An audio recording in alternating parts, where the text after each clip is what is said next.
What's up? What's going on? Another day, another dollar. Love that saying. I don't got a cameraman, so I'm about to drive and talk. Can you see me? Trying to, man, this shit. I'm a one-man band. But the other day, hold on, get myself situated. Check my phone. Get everything situated. See if I can drive and do this. Don't try to, anything to make it happen. But the other day, man, I got a message.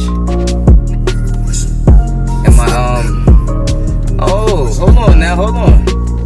That rough, but nah. But the other day, I'm gonna have to put this low. I don't want the police to see me riding dirty.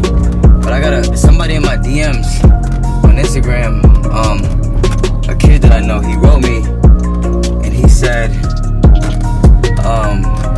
how do I stay so happy and stay so positive? And that shit really, really hit home. Like, and it's crazy because like I never try to come off, you know, as the happiest kid, the happiest guy, the happiest person, or anything like that. And some advice I gave him, man, was just like, honestly, I don't. Like, the truth, like, I have shitty days. I have horrible days. Like, I'm my biggest critic. Like, I'm very emotional. I'm very passionate. So just my feelings are just intensified, man. But, like I said, that shit really hit home to me. And it was just like, it's crazy because that's real life for everybody. And like I said, like, I'm an individual that I don't try to come off as perfect. I don't try to come off as I got everything. And I get questions all the time like that. And like I said, that right there, for me, that shit really hit home. Cause it was like, wow, man, like, I just feel like the reason that not the reason, but the fact that he reached out to me and he asked me that, was crazy. You know what I mean? And, I just want to like talk about things like that because, like I said, I have horrible times. Like, there's times where I don't want to work out. And obviously working out is a big part of my life, but there's times where I don't want to work out. There's times where I don't want to eat clean. I'm in my head about how I feel like I look at that particular moment. It's crazy, you know. I get questions on how I stay motivated, which I think is huge. But we got the police over there. I'm taking a risk. I'm taking a gamble. I'm still gonna record and vlog. I'm gonna just put my camera down a little bit. But I get questions on how do I stay motivated. And I'm gonna tell you guys a story. And this is what keeps me motivated. So, I told this story millions and millions of times, but I'm always gonna tell it because it's always gonna be probably new people listening. I was never the most athletic kid. I was never the most athletic person. I wrestled. I didn't play I played football in middle school. I stopped doing that shit when they made us run hills. I said, get the fuck out of here. I'm not running no motherfucking hills. But I wrestled in middle school and high school. I wasn't a great wrestler. Whatever. Never took it serious. Whatever. So, but I was a chubby kid. By the grace of God, I was always blessed with, not always, I was blessed with a good personality so I can talk to anybody. I can make friends with anyone.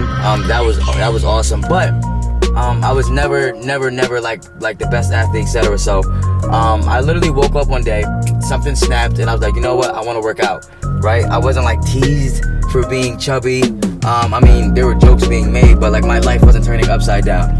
So I started working out, and I have an addictive personality. So I started doing it every day. Started working out in my bedroom, pull-up bar, dip bar, all of that stuff, and literally fell in love with it. Oh my God, fell in love with it. So I was doing this shit every day. I had a set time, 4 o'clock, every day after school I was doing it. So I did this in my 11th grade year, and it trickled on, you know. Like I said, fell in love with it, ended up going to school with it, and the days where I don't feel motivated, that's what I think of. I think of that kid. So I grew up in Binghamton, New York, and like I just wanted to be somebody. Like I just felt like I had a gift, honestly, believe it or not. And it's so crazy because there's so many times I wanted to talk about this, but like I said, I get in my own head and I'm like, whatever. But I felt like I was destined for something. You know what I mean? Something. Like I wanted to be known for something. I just felt like that was my God's honest gift. And I don't don't know if it was through fitness. There's a point in time where I thought it was like through music, through dancing, and then fitness came along, and it like became second nature. So that's honestly when I get those moments, because trust me, I get those shits a lot, man. Like where I'm just not happy. I think I'm not where I want to be. And again, you know, you're just hard on yourself. So that's really what I start to think about. And I think about how far I've come. And like I said, like just growing up in Binghamton, like there was a lot of nothing going on. You know what I mean?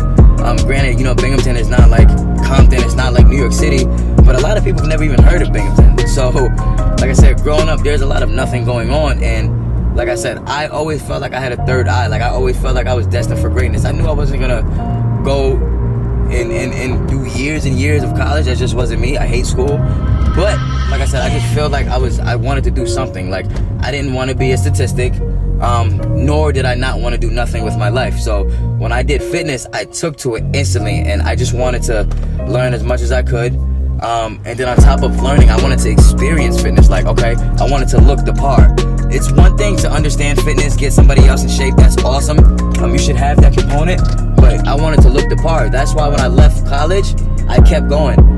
Oh my God, there's so many people that I went to school with that had so many opinions on what I did. There's so many people that I went to college with that was in the kinesiology major who had so much knowledge. They had so much opinions. They had all these aspirations of going far. And it's funny, they're not doing nothing now. Why? Because you get out of school and you don't have that convenience of walking to the gym.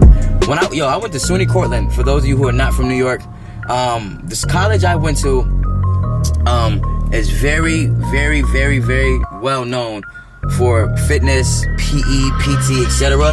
So we had I think it was a $55 million facility built, and we had everything: grilled chicken, brown. We had so much healthy food for you to get in shape. So everybody was a fitness freak. Everyone had expectations. And it's funny, now that I've graduated school, which was the best thing that me doing, getting out of college.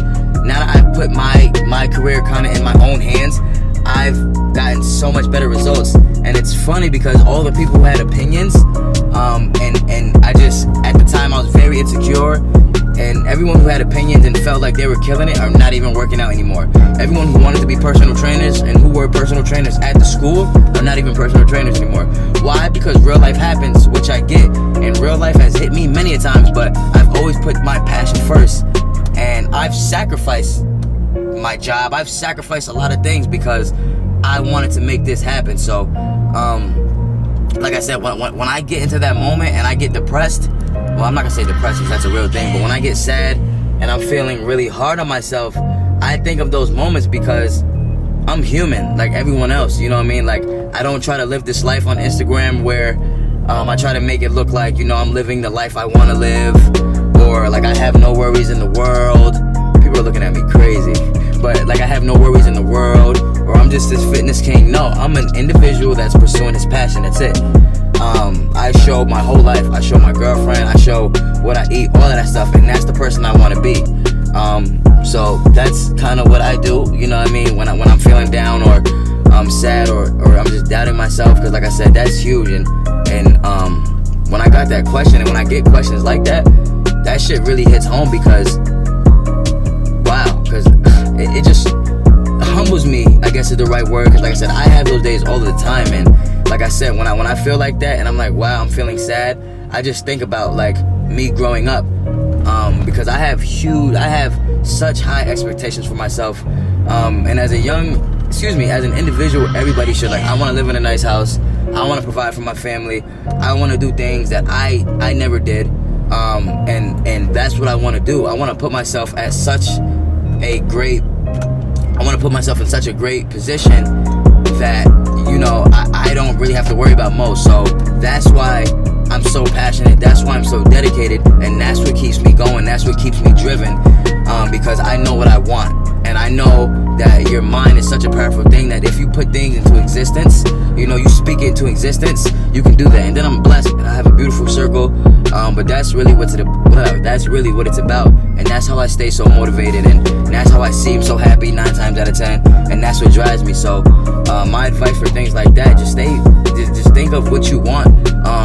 Think of why you started and what's the outcome, you know, and that's what I think about every single time. So yeah.